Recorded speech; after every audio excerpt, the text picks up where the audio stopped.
So this meeting is now being recorded. I just introduce you first, and then we'll start with your lecture.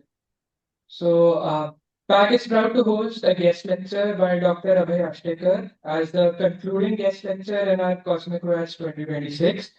Dr. Ashtekar is Egerton Professor at LMQ University and the Adjunct Chair in Physics Emeritus at the Pennsylvania State University. He was also the founding director of the Institute for Gravitation and the Cosmos from 1993 to 2021. He'll provide us with his insights into gravity and quantum mechanics and give us a glimpse of his pioneering work in quantum gravity. On behalf of PAC, I thank Dr. Ashtekar for agreeing to this talk and request him to take over for the talk. Thank you, sir. Okay, the sharing is not turned on. You have to turn it on. Okay.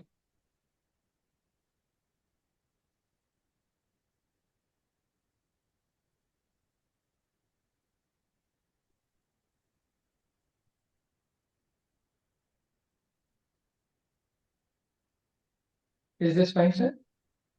Yeah, I can see it now.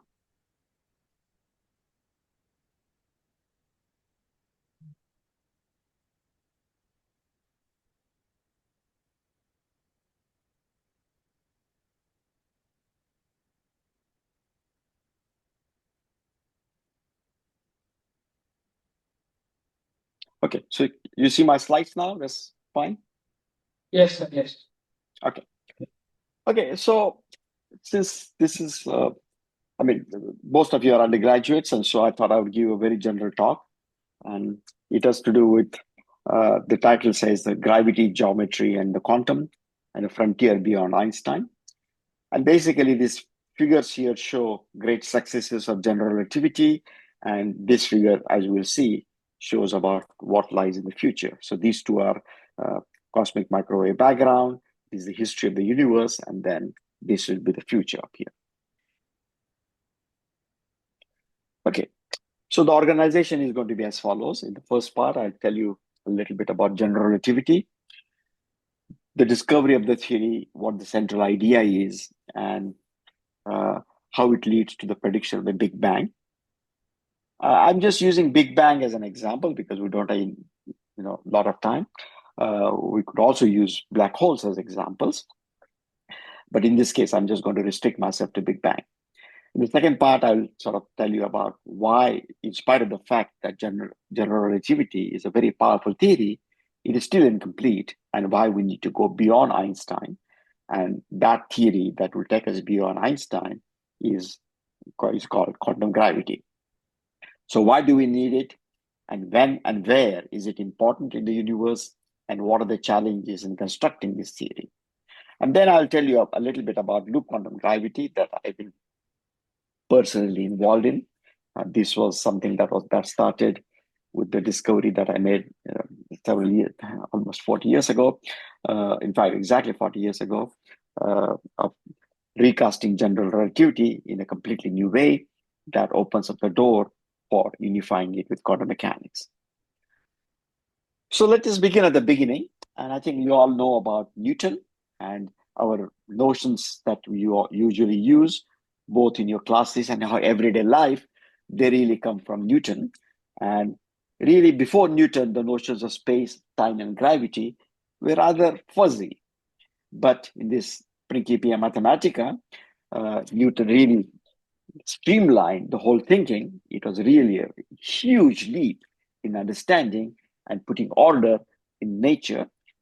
And this was done in 1686. And in fact, as I tell you, that's the paper that I mentioned to you before was written exactly 300 years later, 1986. And in fact, this year there's a conference, an international conference, which rotates at various places. This year it will take place in China, and that is celebrating this particular 40 years of loop quantum gravity. Okay, so let's begin with Newton first. So space, time, and gravity. So most of the familiar ideas that we use, they come from Newtonian. Oops, sorry, just a second.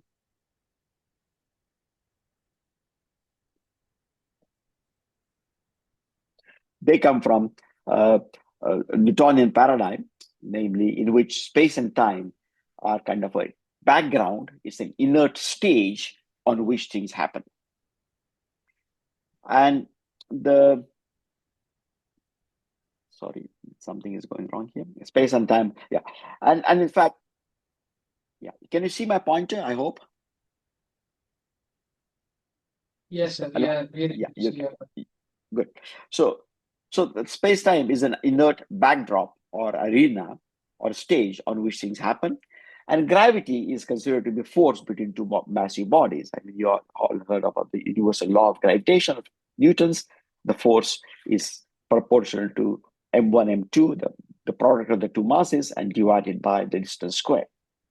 And the main point here is that there is universality.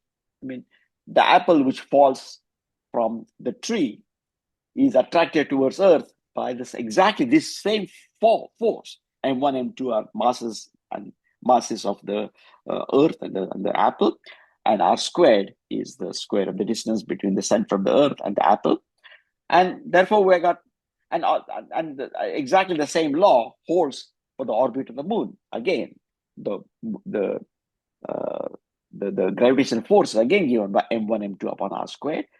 And the only reason why the trajectory of the moon looks so different from the trajectory of the apple is that the initial conditions are different. The initial time, at some given initial time, the position, the velocity of the moon are very different from the position and velocity of the apple. And that's the only reason why this dramatic difference occurs between the falling apple and the moon going around the Earth. So there is really a fantastic universality that all bodies obey this Newton's law of gravitation. And this paradigm reigned for over 200 years, but it was shattered by Einstein's general relativity. In Einstein's theory, space and time fuse into a four-dimensional continuum. And geometry now becomes a physical and dynamical entity. In Newtonian theory, and that's what we sort of usually think of space and time is just out there, and you, me, the stars, the apples, and the electromagnetic fields are all actors on the stage. That the stage is just inert. Stage is always there. Whereas in Einstein's theory, the stage just disappears, and in fact, everything is an actor. Space and time themselves can be affected by matter, and matter affects space and time. So space and time can be acted upon, and it reacts. And this is a radical shift in the description of reality. And furthermore, this shift is absolutely essential if we want to, when the gravitational field is very strong. And there is even a greater universality. Now it is not just between the apple and the moon that they obey the same law, but the whole universe as a whole obeys Einstein's equation. So of course, apple and moon are subsumed, but the reach is vastly larger. So the main lesson of general relativity is that gravity is encoded in the geometry of space and time. So the idea is that in the absence of matter, space and time are flat, like a sheet of paper or the screen that you are looking at up here is just flat. But in presence of matter, because of gravity, space-time is no longer not only an inert background, but in fact, it is actually curved. So gravity is not a force, but a manifestation of the curvature of space and time. So here is a pictorial representation on the right-hand side up here. Namely, one is showing here in the center is supposed to be the sun. And because there is sun, this is supposed to be the depiction of space and time as a whole, which is difficult to draw. So space and time is being drawn just as a two-dimensional sheet up here in a four-dimensional continuum. And this is the Earth moving in the gravitational field of the sun. But what it looks like is really that the Earth, so to say, tries to go as straight as it can.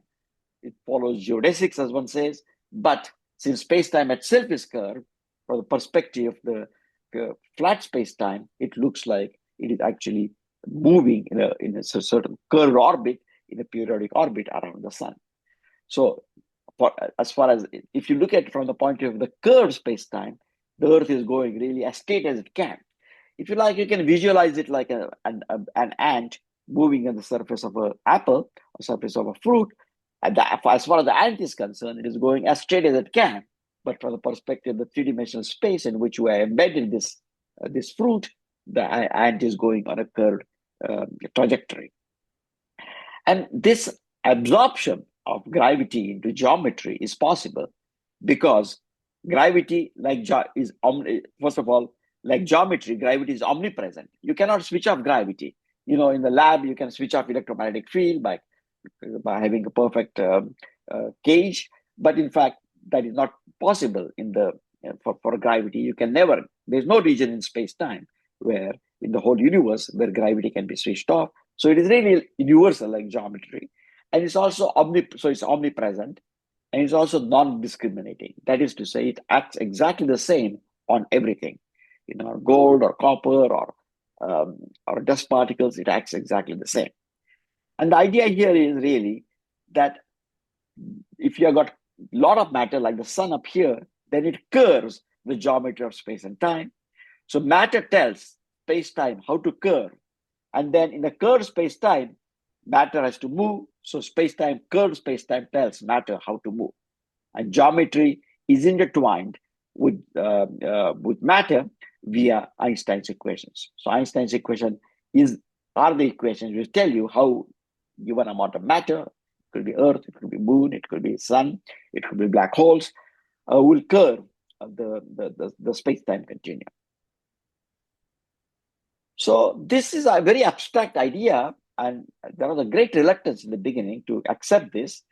And in fact, very leading physicists also thought that, well, Newtonian ideas had worked for 300 years, and they are not likely to be changed, or more than 200 years, and it was not likely to change so quickly. And so, however, there was a astronomical mission by Sir Arthur Eddington up here, and this is Einstein with him sitting together and talking. And this mission actually showed that Einstein's predictions were correct, and Einstein's theory of gravity is, in fact, more accurate than Newton's theory of gravity. So Newton's theory of gravity is actually a limit of Einstein's theory when the gravitational fields are quite weak and speeds of various objects that are moving, like Earth, Sun, etc., are very small compared to the speed of light. When you have got objects which are both extremely heavy and are moving extremely fast, and that is what happens with black holes, then the curvature of space-time is absolutely necessary. You cannot explain the Newtonian the observed phenomena using just Newton's law of gravity. And here is a kind of the so-called Einstein arc.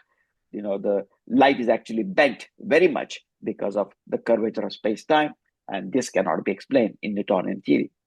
And so this really was a triumph of Einstein's theory, and this is the typical public relations piece. This one is from New York Times, and it says, "Lights all askew in the heavens." That is to say, the stars are not where Newton would predict them to be. Stars are displaced, just as the curved space-time picture of Einstein tells us. So this is what really established general relativity in the general scientific community as being a much better theory of gravity than Newtonian theory. And really, as time has gone on in the 20th century, now Einstein's theory of general relativity is widely regarded as an intellectual triumph of the 20th century science. Conceptually, it displays Francis Bacon's strangeness in proportion. Francis Bacon is often attributed to with the start of the scientific era, in which, of course, the big hero was Newton. And he said that, well, the really beauty should have some degree of strangeness, but that degree of strangeness should be in proportion. It should not be out of proportion. And that is what is realized with general relativity. It is very counterintuitive in some ways, but it is not stupidly counterintuitive. In other words, it does not give you wrong predictions for how the moon should move or how the apple should move. That is all perfectly fine. But then there are phenomena where the sources are moving extremely fast near the speed of light, and they are very heavy. There, we really have to go beyond Newton.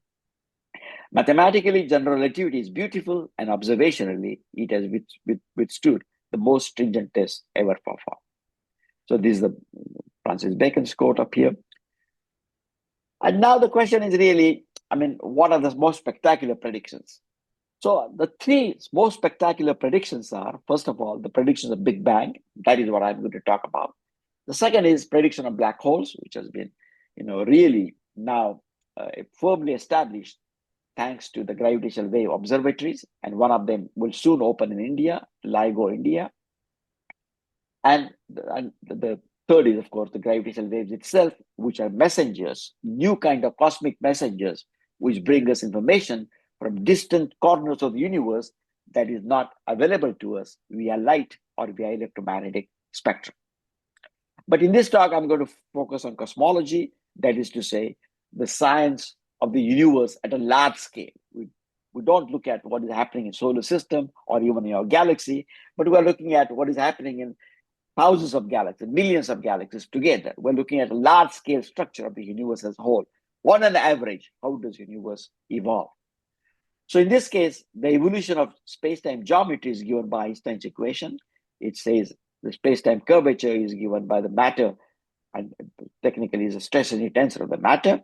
And this can be applied to the whole universe. This is what I said in the beginning, that this is a profound generalization, way beyond Newton, because it can be applied to the universe as a whole. And what observations tell us, looking at the universe, is that the universe seems to be, again, not locally, but on a large scale, it appears to be very homogeneous and isotropic. Homogeneous means there is no preferred place in the universe. Every place looks like everything else, again, on a very large scale. If we average out the matter densities, then it looks the same. And it is isotropic. There is no preferred direction in the universe itself. So this, if you like, is the grandest realization of the Copernican principle. Now, if you take Einstein's equation and the idea and the observed fact that the universe is homogeneous and isotropic, there is no preferred place or preferred direction, then immediately we find a prediction that space-time geometry of the universe as a whole is dynamical, and therefore it is changing in time.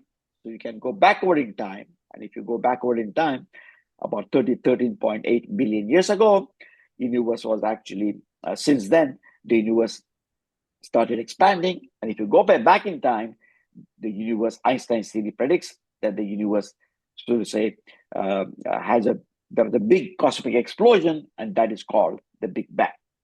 So this is what Einstein's theory tells us. And Big Bang really is the issue of the beginning. And there's a very fascinating history involving particularly Friedman and Lemaitre. Friedman was a Russian astronomer, mathematician.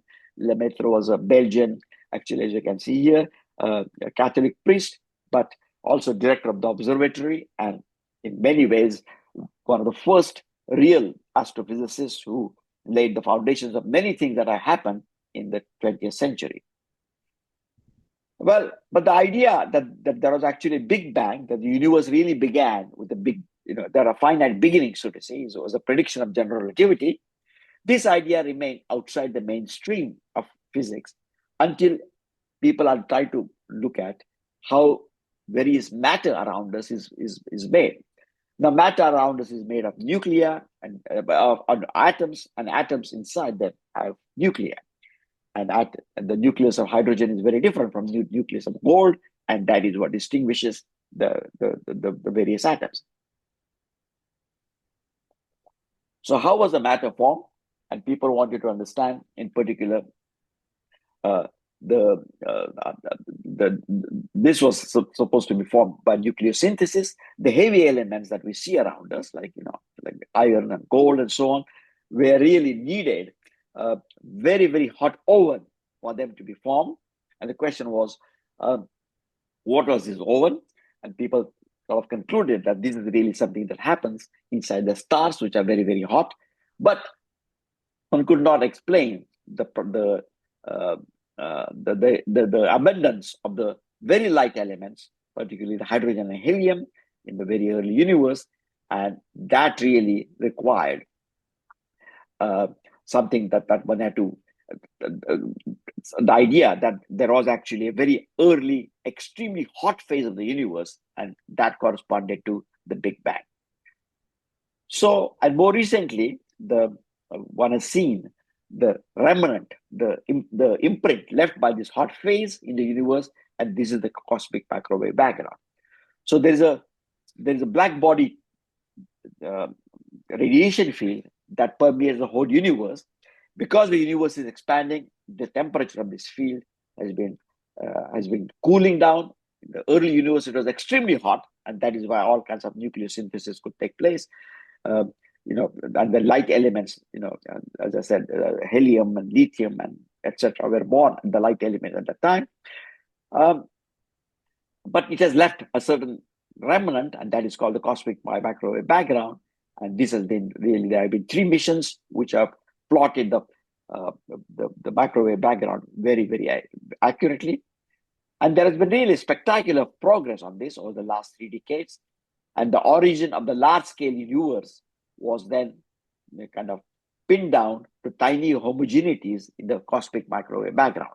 So this is a very large-scale structure of the universe here that appears. These are clusters of galaxies, and the statement is that if you go early in the universe is extremely homogeneous, but there are very, very tiny fluctuations, and these fluctuations grew because gravity attracts as soon as there is a slight ore density, then gravity attracts more matter.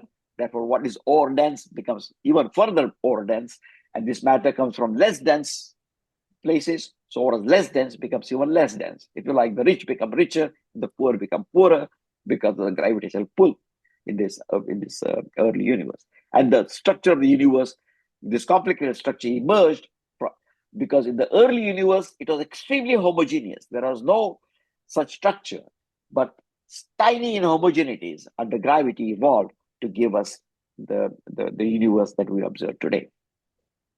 So Einstein's theory really has triumphed. One sees here, this is the orbit of a star, which is very, very close to which orbits around the central black hole in our galaxy. And this is actually predicted by Einstein's theory. I already talked about the gravitational lenses in our Einstein's theory. This is the so-called Hulse-Taylor binary pulsar.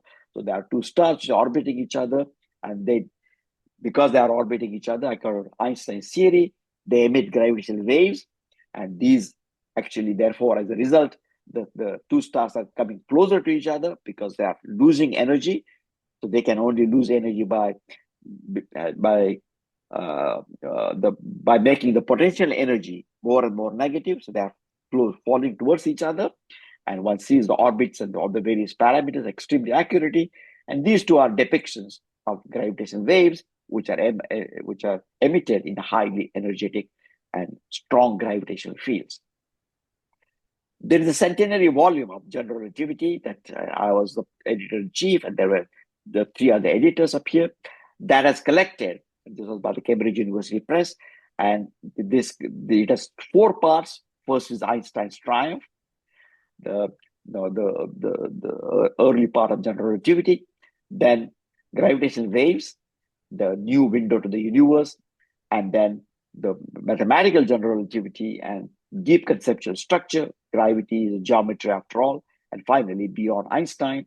And so I'm really focusing, so to say, on all those 4 things, but not so much on gravitational waves, but these 3 topics up here. Einstein's triumph for general relativity, and gravity geometry I already explained, and then beyond Einstein is what we're going to talk about, going to discuss in a few minutes. So, but still, before going to that, one can say, oh, this is very fancy. This is all, space and time are curved, and isn't it really dramatic? And our intuition is all incorrect. But what use it? What use is it? After all, everyday life, I think of, the space and time as being Newtonian, just being a stage. They are not bent. And so why should I worry about it, so to say? Especially in the engineering institute, one might say that, well, what practical application does this have? Who cares? Because the conditions have to be very extreme for these effects to be important. Well, not really. Because for example, both special and general relativity effects are critical for the positioning of global satellite system. And this system is used, you use it every day in, for example, your cell phone to see the map where you're going. This is really coming from this global satellite positioning. And what one has to do is to accurately track, one has to know the position of the satellites, and also the fact that because the satellites are not right on the Earth, but are further away, the gravitational field there is different, and therefore the clocks there tick at a different rate than they tick on Earth. This is the prediction of general relativity. Newtonian theory would say there is just absolute time, all the clocks are ticking at the same rate, and this is not true. And the point is that this general relativity effects are critical for the global positioning satellite. If they're ignored within 2 minutes, the GPS accuracy would fail to be sufficient for today's airplane to land on runways. So, this is a typical thing that what seems like fantasy today, that is to say, some forefront scientific discoveries, they could be in genetics, they could be in particle physics, in the accelerators, they could be near black holes. But what seems like this really exotic phenomena, who cares? They become essential for tomorrow's technology if they are grounded in solid fundamental science. So I would like you to take away this message, particularly to your engineering colleagues and more applied physicists, that fundamental laws of physics always matter. Okay, so this is the first part. Then let me talk about quantum gravity and talking about beyond Einstein and why, where, and when is it important. So limitations of general relativity. So the point is that general relativity, I told you, has been vastly successful, but it completely ignores the rich quantum physics. We apply to general relativity to astrophysics and cosmology, and quantum physics to atoms, nuclei, and elementary particles. But physics cannot be schizophrenic like that. There are fundamental principles of physics. Our experience has told us that they are applicable universally everywhere. And indeed, near the Big Bang and inside the black holes, the largest and the smallest scales meet. The largest scale, which is normally covered by general relativity, and the smallest scales, which are generally covered by quantum physics, they meet.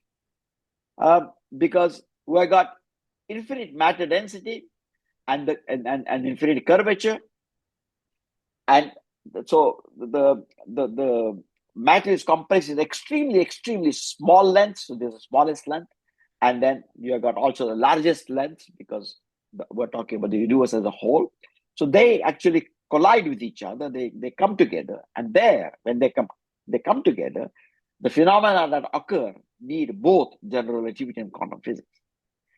And for example, at the Big Bang, this is what happens, and the framework of general relativity breaks down, and general relativity predicts that physics just stops. This is a strong hint that this pathology arises because we ignore quantum physics. So here is a space-time picture. So this is what relativists often draw. Time in general relativity always run along the vertical axis up here, and space is the horizontal picture up here. So this is, so to say, that you see up here is space at an instant of time. We're suppressing one dimension. It is depicted as two-dimensional surface, just because we cannot draw four-dimensional in four dimensions.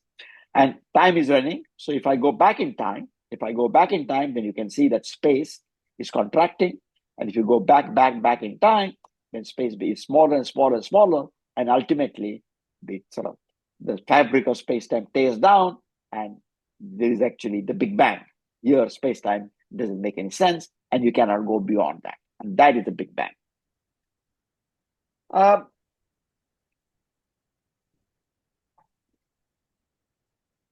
in fact, as I said, that what we need near the Big Bang is really quantum gravity. And in fact, Einstein already in 1916 had realized that. And he said that just as to describe atoms, we cannot use classical electromagnetic theory, because classical electromagnetic theory would say that electron in a hydrogen atom, for example, is accelerating and therefore is radiating and therefore losing energy. And therefore it should keep losing energy and shrinking orbit and fall into the nucleus in no time. And therefore all the atoms should actually be unstable. But atoms are not unstable. That means our understanding of classical electromagnetism, classical physics is incomplete. And indeed, quantum theory, as you might have seen, either Schrodinger mechanics or the Bohr atom, comes to rescue and says that no, physics has to be modified here, and in the correct physics, atoms are completely stable. So here, similarly, he says that the atoms should radiate not only electromagnetic energy but also gravitational waves, gravitational energy, and therefore they should be stable. So nevertheless, due to inner atomic movement of electrons and atoms, atoms would have to radiate not only electromagnetic but also gravitational energy, if only in tiny amounts, and therefore they should be unstable. And but we find that atoms are completely stable. We are around, we are talking to each other, etc. We are not evaporating because of this emission of radiation. And as this is hardly true in nature, that atoms are unstable is hardly true in nature, it appears that quantum theory would have to modify not only Maxwellian electrodynamics as it did in the Bohr atom. It was 1913, the Bohr atom, and this is 1916. But so Einstein said that the quantum physics will also have to modify the new theory of gravitation. So one might say, okay, but why isn't the problem still open? Over 100 years have passed in Einstein's insight, and why have general relativity and quantum physics not been unified even now? The first reaction is that it is lack of experimental data. The phenomena already, to find the signatures of general relativity, we had to go to extreme. For example, the extreme case of the Big Bang, the black holes, the gravitational waves. So it's really, it took 100 years since the discovery of general relativity to find gravitational waves. So to find the quantum effects of gravity would take a much, much longer time. And therefore, really, the two things are not united because we don't know experimentally what should happen when quantum physics is brought together with general relativity. So as I say, already to test general relativity, one needs advanced technology like the GPS system, because the effects are very small compared to the routine measurements in the lab. And there is no quantum gravity effect that has ever been directly measured. But this cannot be the whole story. This cannot be the only reason why the problem is open. Because if there is no experimental data, no observational constraint, then we should really have a lot of theories. We should have a plethora of theories, but we don't have a single one. Why? So in my view, the reason is, in addition to the fact that we have no experimental data, perhaps even more important reason is because to unify general relativity and gravity and quantum mechanics, we really need brand new ideas. We need a brand new way of speaking about the universe. We need a brand new syntax to describe the fundamental physics. Before general relativity, the space and time it was just Newtonian theory, and space and time were just spectators. With general relativity, they became not spectator but dynamical entity. And so general relativity is using a branch of differential geometry called Riemannian geometry. The metric in general relativity is not fixed entity. The distances between 2 points are not fixed entities, 2 physical points, but they are actually dynamical. And that was really one needed a new mathematical language. Newton needed calculus to formulate new mathematical language, new syntax to describe the universe. Einstein needed Riemannian geometry. And now for unified quantum mechanics with general relativity, we need yet another new syntax. So in general relativity, gravity is encoded in the space-time geometry. Therefore, quantum gravity means that the geometry itself would become quantum mechanical. And geometry is a physical entity like matter, and therefore the matter, for example, the screen that you're seeing in front of you, it really looks like a smooth continuum, but it is made up of atoms. You know that. You can check that under an electron microscope. So then the question is, what are the atoms of geometry itself? Space-time geometry itself should have some fundamental constituents. How do they fit together to give us the continuum picture under normal circumstances? I mean, just like atoms fit together to give us a continuum picture. For example, the table in front of you or the screen that you're looking at looks like a continuum. So similarly, the atoms of geometry should fit together to get a continuum picture, and we need a detailed theory to explain how this happens. And can quantum gravity provide us with equations that still hold at and beyond the Big Bang and inside black holes? Here, the continuum picture of Einstein pairs and the physics of general relativity just stops. Can we go beyond general relativity with this notion that space-time continuum is an approximation and we should really deal with the constituents of space and time, that is to say, its atomic structure? What is the appropriate mathematical and conceptual syntax? So these are the questions we want to discuss. And so with this, I come to the third part, which is loop quantum gravity and motivation of loop quantum gravity, and this quantum geometry, the atomic structure of geometry that it gives rise to, and how it resolves the Big Bang singularity with a big mouse. And the picture that we saw here is really Loops of Space, was a cover article in the Discover magazine. So this is a loop quantum gravity is syntax that provides a certain syntax that is needed to unify general relativity and gravity. It provides, if you like, a new grammar, a new way of formulating mathematical equations so that they fit together coherently and can be interpreted physically.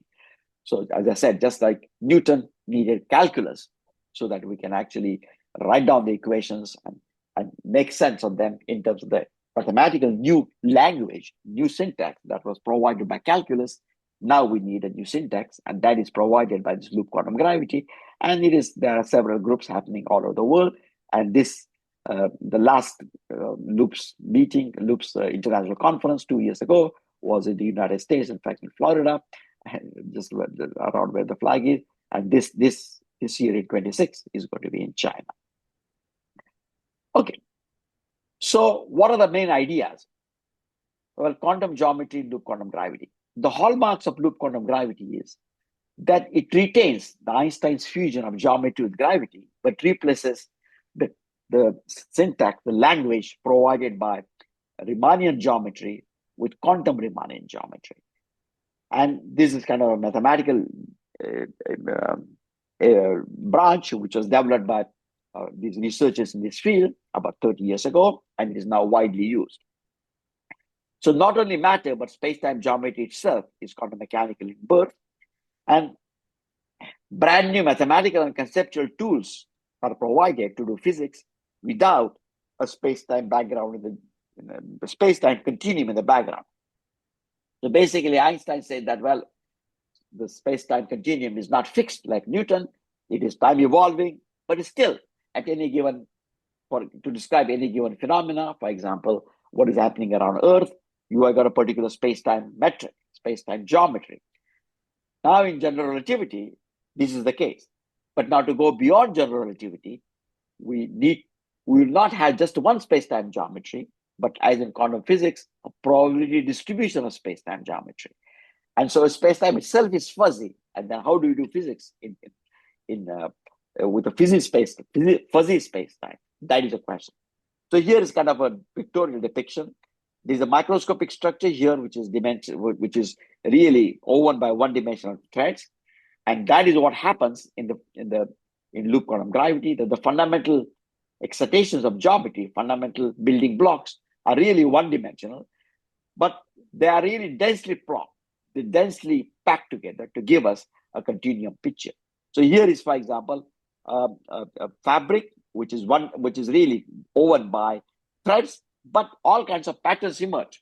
And that is what happens in classical general relativity. You've got all kinds of patterns that near black holes, the space-time geometry is curved much more than away from the black holes.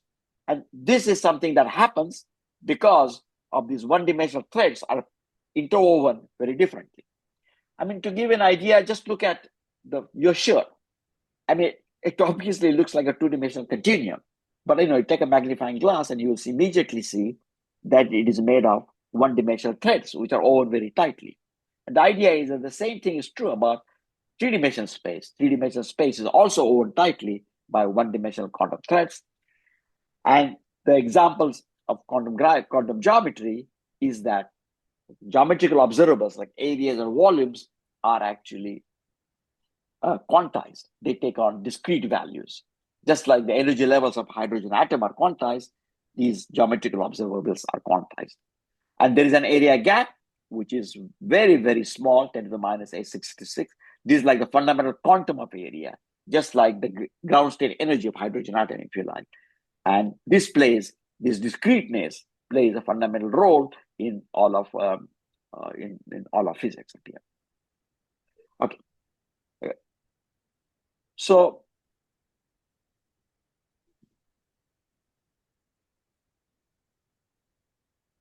sorry, the screen is frozen because I tried to move something. Just 1 second. I'll hopefully manage to unfreeze it. Okay. So when does quantum geometry become important? Well, there are three fundamental constants in quantum gravity. There's Newton's constant of gravity. Then there is a speed of light, which is necessary for special relativity, and Planck's constant h or h bar. And a particular unique combination of them has a direct dimension of length. And as soon as you got fundamental constant in the theory, which produce length or time or mass, then something happens at that scale. For example, you can talk about Bohr atom, and the Bohr radius is built out of the fundamental constants, which in this case will be the h bar, the Planck's constant up here, and the electric charge and the mass. So that is what is going to determine the fundamental constants. So the statement here is that you've got a fundamental constant, which is extremely small, 10 to the minus 33 centimeters. So this is really extremely small. The proton radius is 10 to the minus 13 centimeter. So proton is absolutely gigantic object compared to the Planck length. So what is happening in the quantum geometry at Planck length is really completely averaged out, coarse-grained, if you look at only at the proton. So the ratio of proton radius to Planck length is about 10 to the 20. Well, it is 10 to the minus 33 divided by 10 to the minus 13 is 10 to the 20. So this is really absolutely huge. And how you use it, we don't realize it. But if you take a stack of rupees or stack of dollars, you will need 10. And if you have 10 to the $20, this stack of $1 or 1 rupee bills will actually be high about I should say 100 rupee bills or something, because there's no 1 rupee bills anymore. These actually will be 10 light years high. So this is really absolutely huge number. And therefore Planck length is extremely tiny scale, but it comes to forefront at extremely high space-time curvature, precisely when general relativity fails. So to go beyond general relativity, we have to use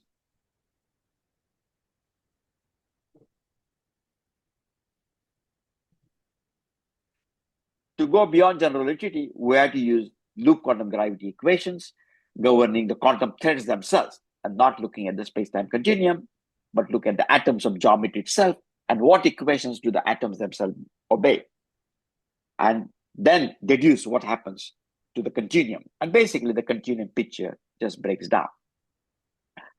So here we got the back to the Big Bang of general relativity. What happens to the equations of loop quantum gravity and the Big Bang? Well, these equations, which govern the microstructure, atomic structure of space-time, they do not break down. There are major departures from Einstein's equation precisely near the Big Bang, and brand new physics appears there, and all physical quantities remain finite. In general relativity, matter density, curvature, everything diverges in the Big Bang. Here it does not. And here's a cover picture of Scientific American talking about Big Bang when it was first discovered in loop quantum gravity. So the space-time continuum of general relativity tears, but the quantum threads have a precise, well-defined behavior. And quantum physics does not stop. Loop quantum gravity implies that the Big Bang is replaced by Big Bounce. And there's a maximum curvature, which is absolutely huge. It is about 10 to the 78 times the curvature on the surface of a solar mass black hole, at which these effects become important. So even for a solar mass black hole on the horizon of it, on the surface of it, these effects are negligible.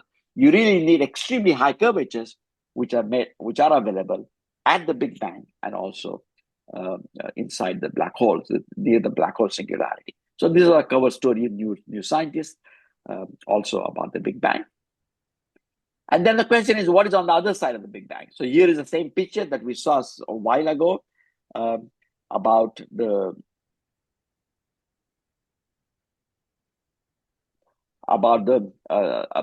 general relativity, how space and time evolves. If you go back in time, then here the evolution just stops because that crinkles. There's a big bang up here at which all physics stops. You don't know what happens. But if you go to loop quantum gravity, then the physics does not stop there.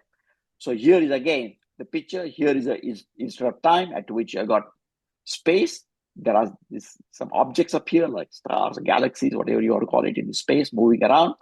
And if you go back in time, so time is always running in this direction. Therefore, if you go back in time, so you're going that way, then you'll come down here. The space is contracting, and you'll come down here, and general relativity, it will all crinkle and have a big bang.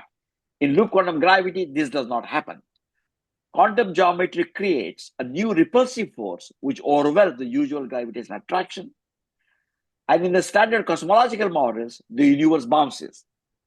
The pre-Big Bang branch is joined to the post-Big Bang branch by a quantum bridge.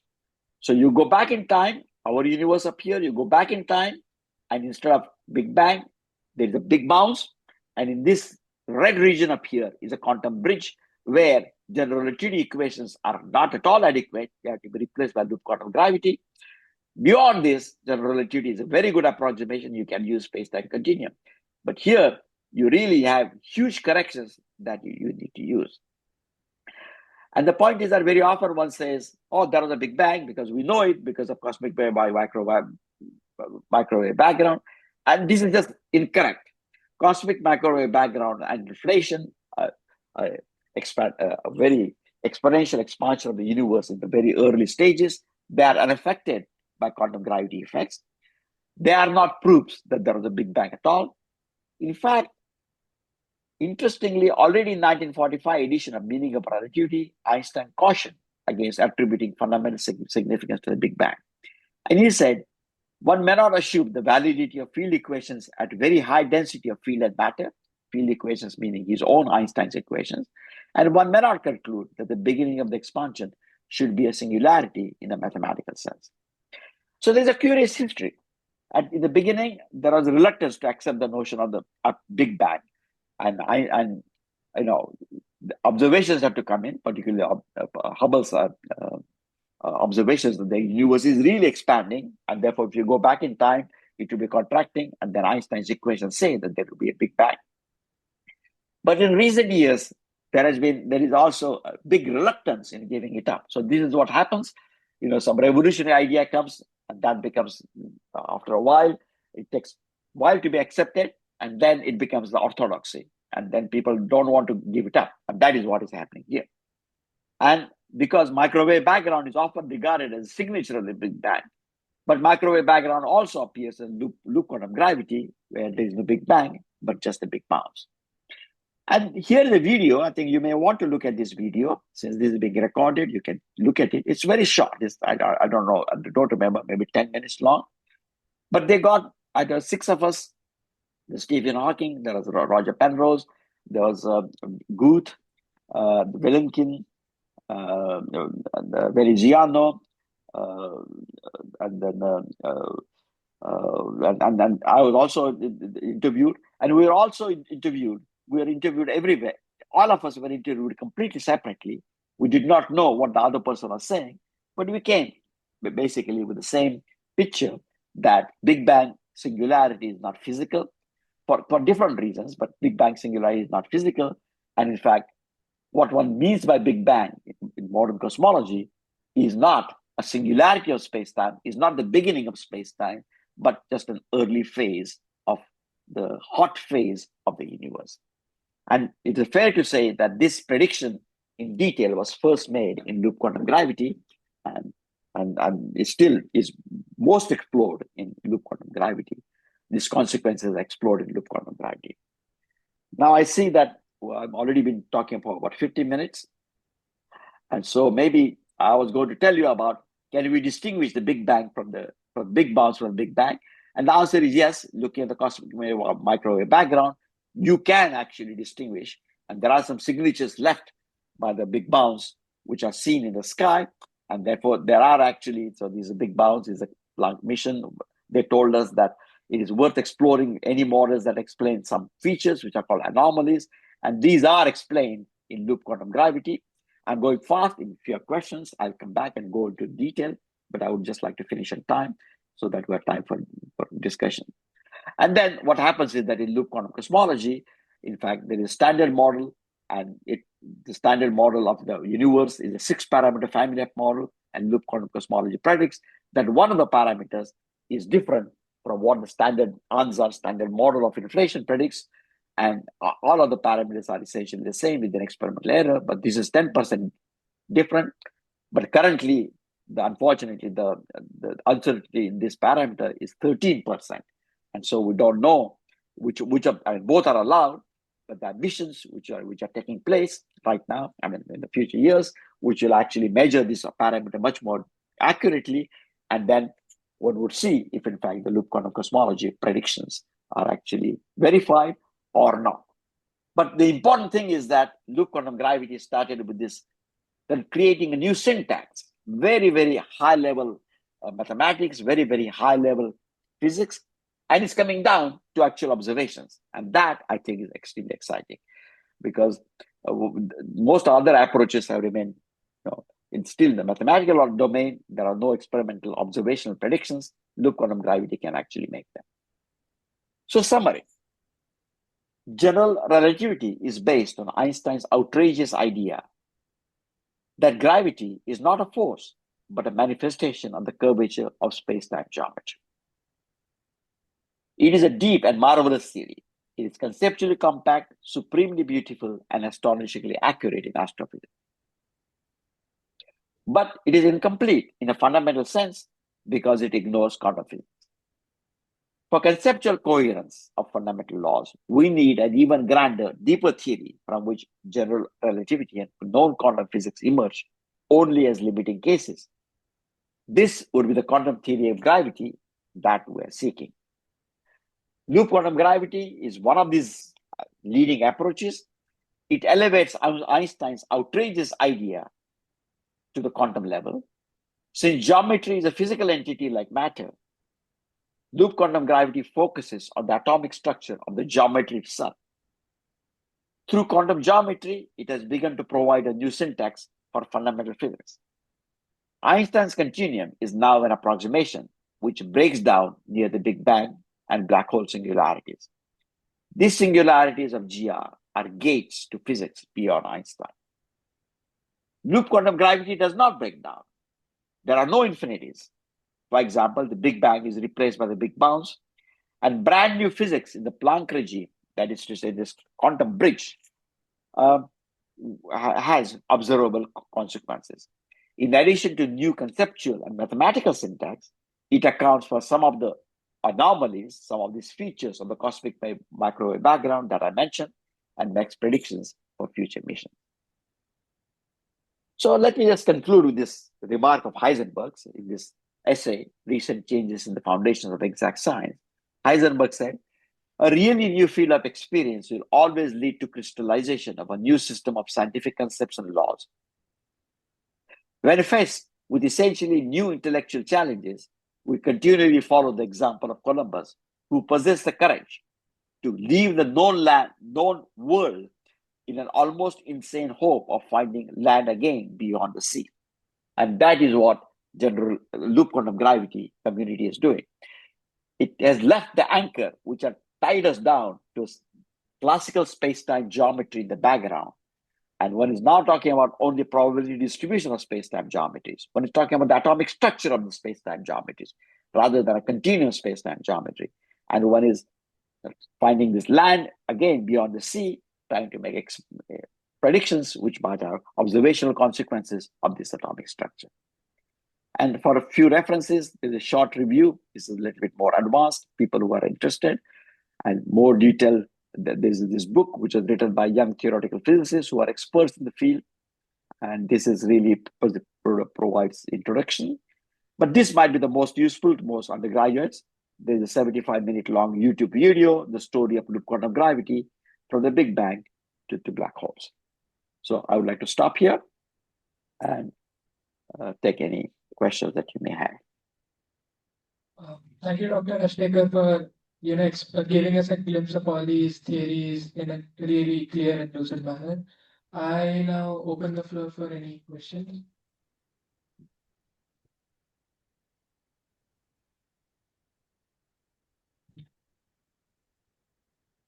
Hello.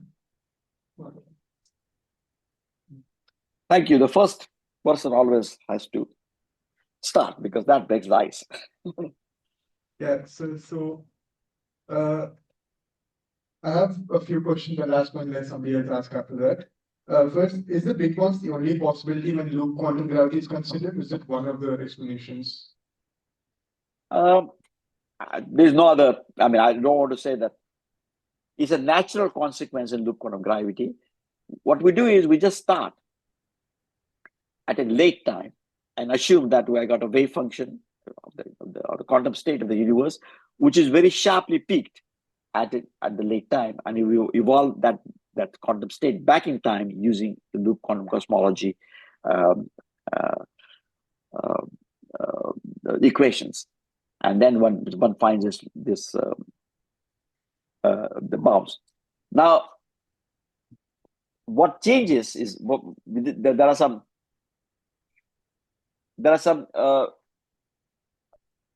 the equations that are used to evolve backward in time are there's a leading equation that people use, which are very well established, but there are also other equations which are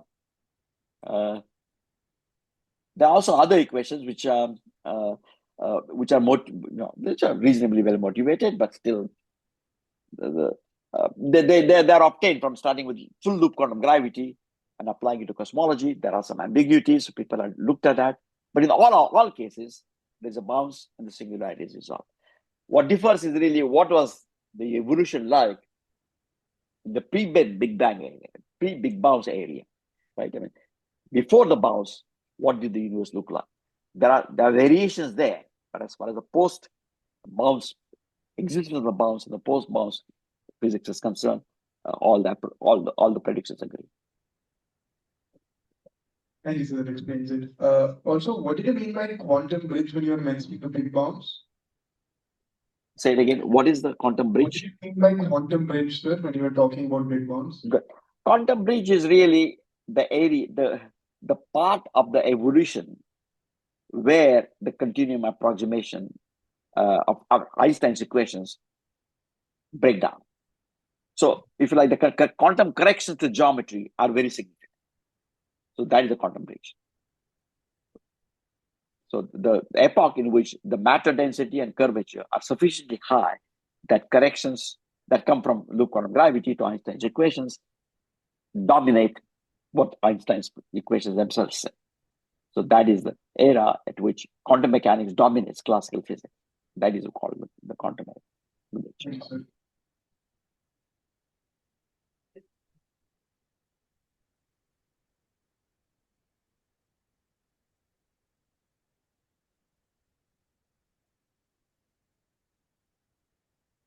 Sir, with reference to loop quantum gravity, refer to some observational missions. So I just want to know what exactly is the nature of these observational missions and what kind of data are we looking to collect?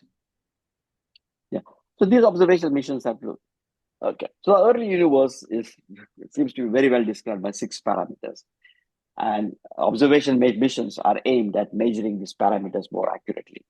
So the observation, the parameter for which there is a large deviation is called the optical depth. So it really is in the early part of the universe, the universe was quite ionized. Cosmologists, for some reason, like to say reionize. They always use the word like reheating. There was this heating. There was no reheating. It was not that. It was cold first and then heated and then again reheated. But this is a misnomer. But still, the statement is that there was an epoch in the universe where the atoms were very ionized, and the question is how long that epoch lasted. And that is a parameter, free parameter in the cosmological model. One doesn't know. And so that is used here. And these missions various missions are trying to measure this parameter much more accurately. Because this was a general talk, I did not go into too many details, but there are also other missions which have to do with so-called the B modes, the cosmological CMB background. They are kind of the electric polarization and magnetic polarization. They are called the B modes. This magnetic polarization comes because of gravitational waves in the early universe. And this B mode polarization is also going to be measured. But here, the loop quantum gravity corrections are very small. They're not 10%. They're small. So the missions will have to be much more accurate to measure that. But people are ambitious. That is good. Always the nice thing about human beings. We're always ambitious. We say what things that seem impossible today become possible tomorrow. So therefore, they're also trying to measure the B modes. But the main thing would be this optical death, which is really saying how long this reionization epoch lasted. Okay, sir. There's one more question that I want to ask. Yes. You mentioned quantum threads a few times within the presentation. Does it have anything to do with string theory or at all? Is it completely different?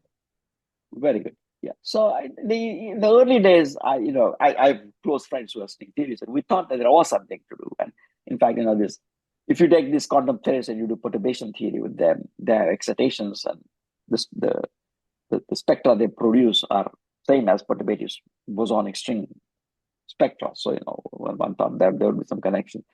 But at a deep level, we don't see any connection. There are analogies. There are we have a black hole entropy calculation about how to calculate the statistical mechanical entropy of a black hole in terms of calculating the microstates. They have one. Ours is, again, there is a similarity because there are some branes or some surfaces, and then there are one-dimensional threads or punctures, which puncture them, or if you like the strings puncture membranes in the other picture.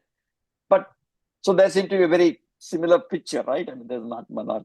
But on the other hand, in our case, we're talking about ordinary black holes. They are talking about what is called extremal black holes, which are quantum mechanically unstable. That is shown now. So when you look at qualitatively, it looks very similar, but when you go into detailed conceptual thing, the two ideas are very different. And in part because this string, the threads we're talking about are really excitations of the geometry itself. Whereas in string theory, the strings are propagating in the classical background geometry. They're not excitations, they're perturbations, so to say. And so they don't make up this continuum. There are fluctuations on the continuum. Whereas in our case, these threads are making the continuum itself. That it's like the threads of your shirt, which are really making the shirt itself, not just how the shirt waves. When you are in wind, the shirt will change a little bit. So that is what string theory would talk about. Okay. Thank you for answering my question, sir. Thank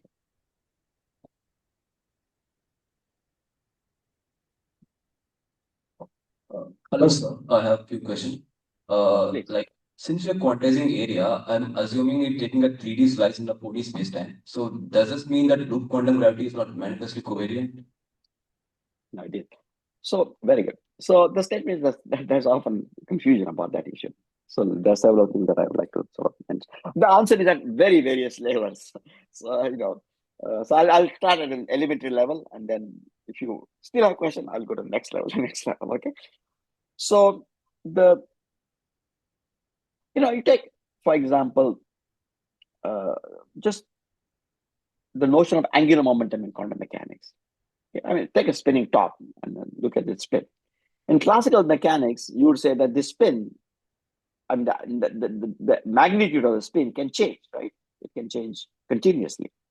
I can have some spin and I can have next spin, etc. But quantum mechanically, it said no, the spin in this direction is quantized. And if I measure in this direction, it's also quantized. So one would say, wait a minute, but if in fact the spin in this direction, can you see my finger? Yeah. If the spin in this direction was half or 1, then if I go infinitesimally small, then the spin would not be half, one would say classically. But that is because that brings our classical intuition. Quantization of spin, quantization of angular momentum, or it can be orbital angular momentum as well. Quantization of angular momentum does not violate rotational invariance. Right? So similarly, quantization of area does not violate Lorentz invariance. In fact, you can write down the expression for the area operator using representations of the Lorentz group as a whole. So physically, what is happening is the following: that when we say area, we don't mean area of some mathematical surface, right?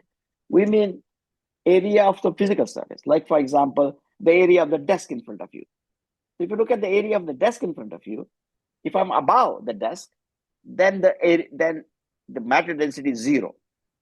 If you are at the desk, there is some discontinuity, right? And then matter density is suddenly large. You can make a Gaussian very thinly point, so don't have to have data distribution. You can make a Gaussian, but still there is a discontinuity. So you can invariantly define the surface, right, by saying that is where the matter discontinuity is. Now, supposing you are staying the same, but in fact the desk suddenly starts moving at some speed, so it's Lorentz transform. Okay. Then the thing is that its proper area is not going to change. Its area as measured by you will change, but its proper area is not going to change. So if you like, this area that we're talking about is really the area of a physical object. And therefore, under Lorentz transformation, you have to move both the surface and the metric, the quantum mechanical metric, the quantum geometry. You should not just change one, right? You have to change both of them together. And then the statement is that the area is actually, the physical quantity does not change. Okay. Sir, one more question. Sir, there is similar analogy in quantum mechanics, and what is the conjugate variable to area? The thing is that it's not true that every operator in quantum mechanics, right, has a well-defined conjugate. I'll give you the answer to it in a second, but I just want to mention one thing. It's not true that every observable on the phase space has a conjugate variable, right? P and Q have it. But for example, I can ask, what is the conjugate variable to e to the q p log of p e to the minus 7? The p e to the p log of q times p to the 7. I'll give you this observable and find the conjugate variable. It's not. They're not going. If you find one, they may not be canonical one. They may be several ones. Or then you may not be able to find at all. So it's not true that every operator has a canonical conjugate variable. If you've done mathematics, and the statement is that it's a symplectic manifold, and this is one coordinate. And it's not true that each coordinate has a canonical conjugate variable. But still, you can, just as you can talk about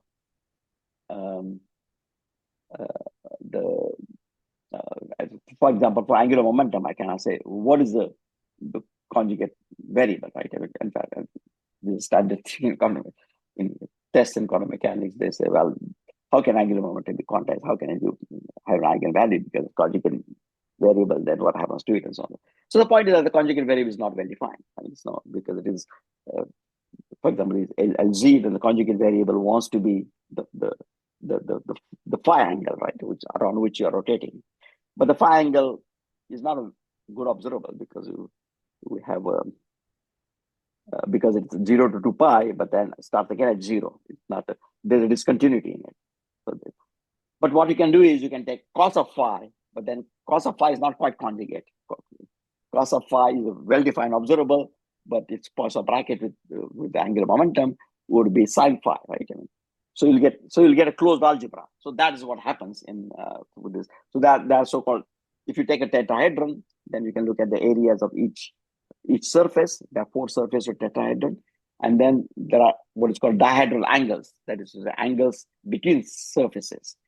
And so similarly, one can the sense in which sin phi is Sin phi, cos phi, and j phi are kind of a collection of variables which are conjugate, closed and the conjugate. So similarly, these dihedral angles and the areas are constitute a closed system, which you can think of as being conjugate. Okay, thank you, sir. Yeah, so angular momentum is very interesting to look at, because the point is that angular momentum, if it has discrete eigenvalue, then its conjugate variable would be there'll be a problem, because the uncertainty in our conjugate variable has to be infinite, right? Yes. Because I'm a eigenvalue. So and that is resolved by this saying that there is no real conjugate variable, but you've got cos phi, sin phi, and j phi. Thanks, sir. I'm really happy you're asking very nice questions, very good questions. Sir, I had a doubt with there is an axis of evil you might know, like in the CMB, in multipole, in dipole, I remember correctly. Would that be explained by this big bounce because of directional nature or something? Yeah, so there's a work by the Louisiana State University group led by Ivan Aguirre that addresses this question. And so they have calculations. But in those calculations, the details of loop quantum cosmology themselves are not. So loop quantum cosmology does, but the details are not that important. There's a whole class of theories which would actually explain that. But the important thing is that in all these theories, you will have a resolution of the Big Bang. I mean, Big Bang singularity does not exist.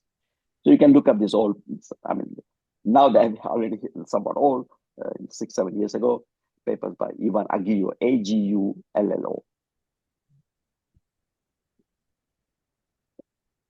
Are there any more questions? Okay, so thank you, sir, for agreeing to this talk and giving such a beautiful lecture and answering all our questions. Thank you. Okay. Good luck to you all, and keep interest in physics. Believe in what you do and work hard. Okay. Yeah. Take care. Bye-bye. Bye, sir.